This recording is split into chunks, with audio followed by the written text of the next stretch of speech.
Yung relasyon na paulit-ulit ang away-bati, break, balikan, hindi lang yan emosyon. Ito ay behavioral conditioning. At may pattern yan.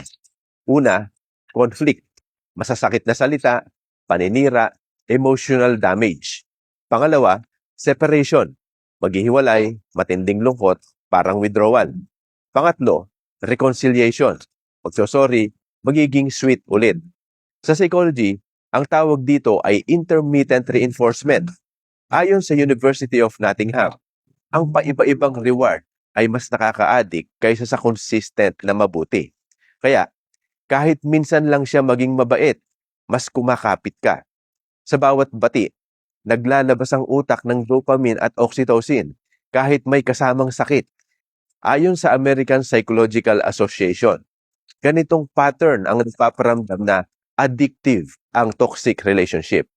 At mas importante, ayon sa National Institute of Justice, ang abusive behavior ay mas mataas ang chance na maulit kung walang intervention.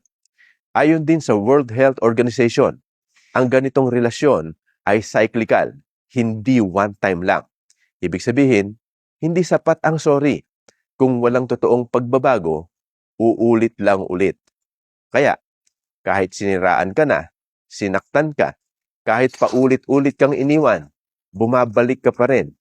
Hindi dahil mahal mo lang, kundi dahil nakondisyon ang utak mo. At habang tumatagal, hindi siya ang nagbabago. Ikaw ang nasasanay. Minsan, ang pinakamatapang na desisyon ay hindi ang bumalik, kundi ang putulin ang cycle.